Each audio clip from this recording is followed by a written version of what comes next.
اعوذ باللہ من الشیطان الرجیم، بسم اللہ الرحمن الرحیم، اللہم صل علی محمد وآل محمد۔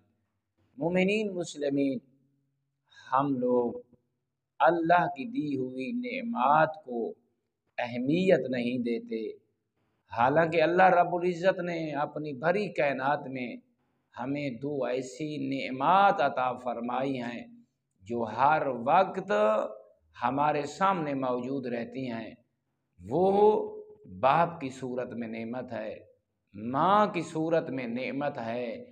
اگر کسی شخص نے، رسول اعظم صلی اللہ علیہ وآلہ وسلم ارشاد فرماتے ہیں، اس حال میں سویا کہ اس کے والدین اس پہ خوش تھے، جب وہ صبح بیدار ہوا تو اس کے والدین اس پہ خوش نظر آئے، تو اس خوشی کی وجہ سے، والدین کی فرما برداری کی وجہ سے، جو اس کے بیٹے نے، جو اس کی بیٹی نے اپنے ماں باپ کے دل کو خوش کیا، ان کی مسرت کا موجب بنی، تو آقا فرماتے ہوئے نظر آتے ہیں، اللہ ایسے لوگوں کے لیے جنت کے دو دروازے کھول دیتا ہے۔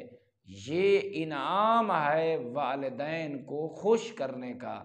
والحمد للہ رب العالمین۔